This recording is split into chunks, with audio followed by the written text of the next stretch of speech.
The late Miss Frances Jones, born in 1910, is considered an icon to those from Daufuskie.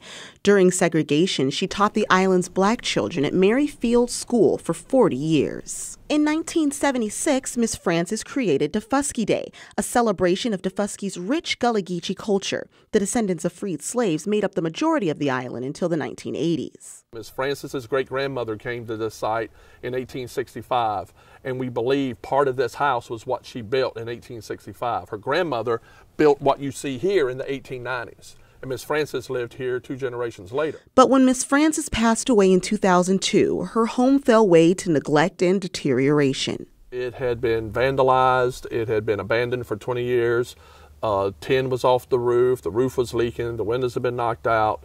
Vandals had gone in and destroyed some of the things. Many homes on the island suffered similar fates after the fall of Daufuskie's oyster industry in the 50s. There's a house right near here that has some of the finest Art Deco furniture I've ever seen. It's all moth-eaten and eaten up now because it's just sitting there abandoned. The Daufuskie Endangered Places program received a $150,000 grant to kick off renovations of fallen homes on the island.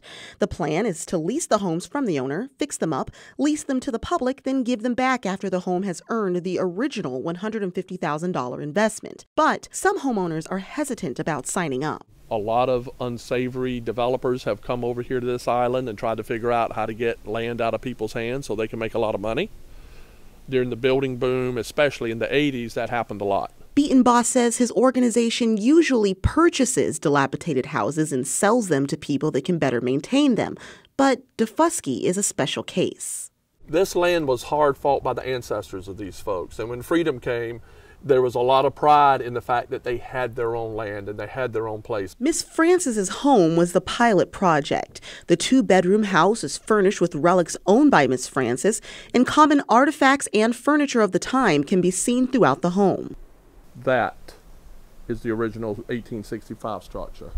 And then the kitchen was added, and that was added in the 1890s. We see these buildings as storytellers. Because this building is here, people can gather, people can touch, and all of a sudden Miss Frances's life comes a little bit more alive.